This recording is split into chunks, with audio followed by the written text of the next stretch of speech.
When Avramo Greenbaum went through the Milchama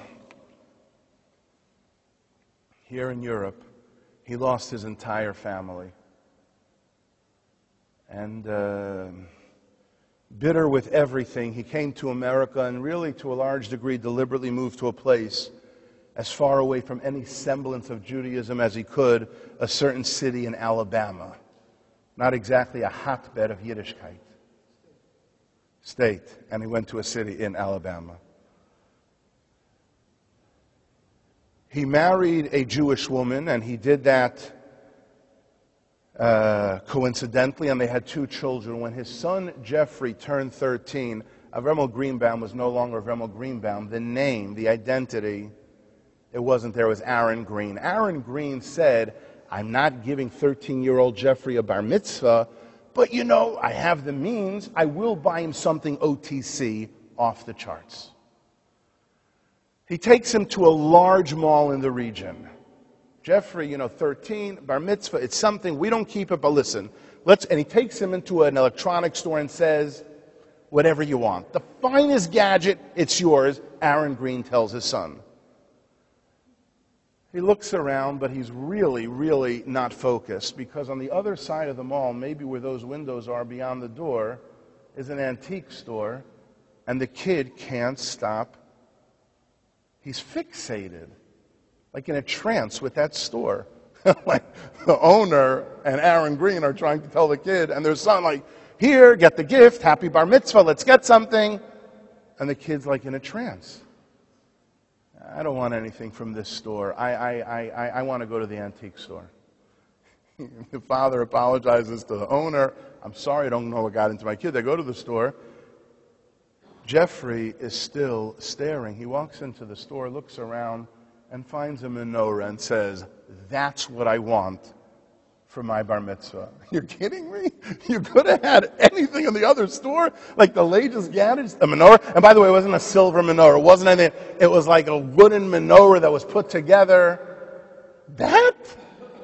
Yeah, that. Okay, no problem. He goes over to the owner and says, I want to buy the menorah. It's not for sale. Not for sale? This is a store. You sell things. I do, but I don't sell that.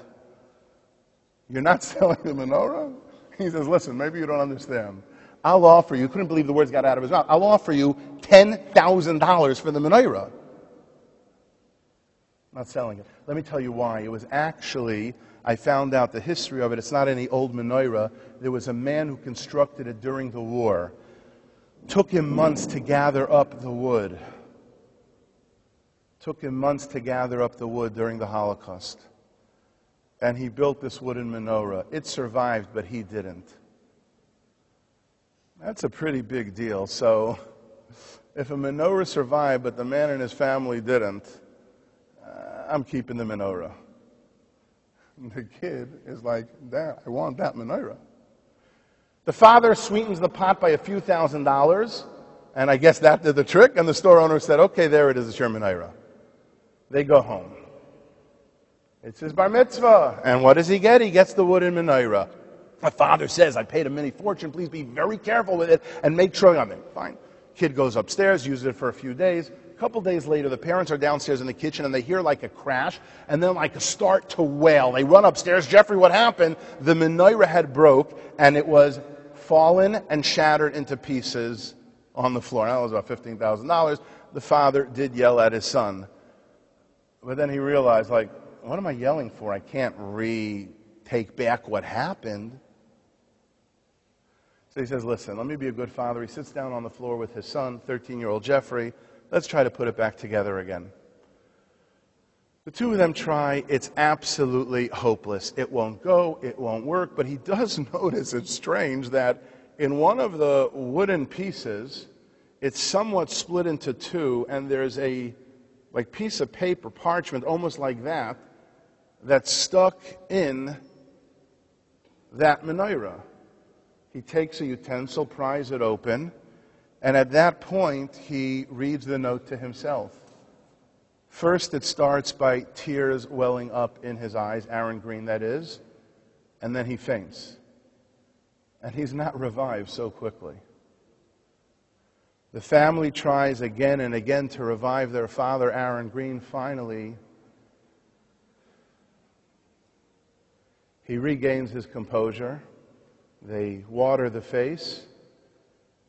And he at that point says, let me read you the letter. And these are the words that were written on that rolled up parchment stuck in that wooden menorah. Obviously, we'll translate it into English. To whoever finds this menorah, I want you to know that I constructed this not knowing if I would ever have the opportunity to light it. Who knows if I'll ever live to see the day when it will ever be kindled. And even if I do have the privilege on one night of Hanukkah of lighting it, who says I will live to light it the second night? In all probability, going through the war, I will not. They'll murder us first. But if Providence brings the menorah to your hands, you who are reading this letter, promise me, and I mean promise me, you'll light it forever. Promise me you'll light it for me and for us, for my family, for those who gave their lives to serve the Ribbono Shel Olam. Just promise me if you find this note, you'll light it for my family. And at that point, before passing out, Aron Green looks up at his family with voice choked, tears in his eyes, and says, the letter is signed by my father.